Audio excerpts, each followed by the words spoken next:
Hello fellow crafters, my name is George and this is the Spare Time G, and today we're gonna make the King Ghidorah, my biggest, largest statue on this channel, volume wise at least to date.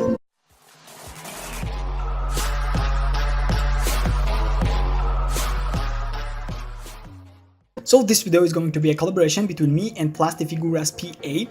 We have decided to make our favorite characters from the upcoming Godzilla King of the Monsters movie, and he has made his version of Rodan, which looks awesome. And if you want to see the details and how he made and also other of his crazy nice looking sculptures, especially my favorites are the dragon sculptures, you can go to the link down below. And right now let's get to the King Ghidorah sculpting. So as King Ghidorah is a massive reptile, I have decided to make him closely resemble at least, and so this is going to be the most volume wise the largest sculpture to date. You can see the armature for it, which is combining several wires from steel using the duct tape to connect all of them. My iteration is going to be three-headed and also three-tailed version. Here you can see I have started actually applying some paper in order to conserve some clay and also fill the material. And here I have already started applying clay to my sculpture. And here you can see a big pile of scales I have made from clay in order to cover the skin of the lizard. Also you can see the duct tape version of the wings. Here, as the wings are going to be a really slim and slick layer of clay, I have decided to use the duct tape in order to serve as some kind of structural foundation on which I will apply it, and it will be much sturdier later on. Here is my finished layering process. It was a real time consuming one. Also you can see the feet, also the legs, all the details, body, the necks and the wings, which is really tough to make.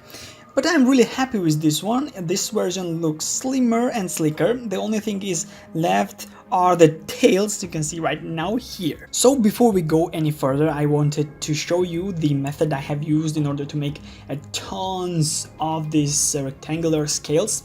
It is quite easier to make them in bulk like this. Using the method like this, you will have to create this long bar of clay, and then using some kind of sharp tool just cut it diagonally like this, so you get these rhomboids, which can be used as the pointy scales for maybe everything actually, not only the dragons but in some cases maybe dinosaurs or some other kind of reptile-y creatures. And this much faster version, unless you of course want to make each separate piece by hand. And trust me, when you want to cover such a large surface as I had decided on the King Ghidorah, it is quite hard to make small amount of these guys. And this is the technique I will use to overlap.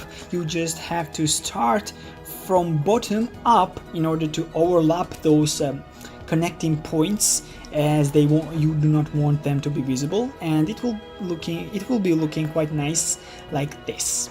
So this is the scaled version of my finished tails. As you can see, I have decided to make some kind of bulges at the end of the tail tips. As he has three, why not weaponize them and use them as clubs when it fights? So this is the progress I'm working with. I have started scaling it and it really takes a long time to finish it. Also I have made this prototype of a head, and at the same time you can see the lines of scales on the neck, on the front part of the neck. It really shows the difference between the more protected classical scale parts and like these inner portions of her body. So I had to decide where I would apply and what kind of scales I would apply in separate places on her body.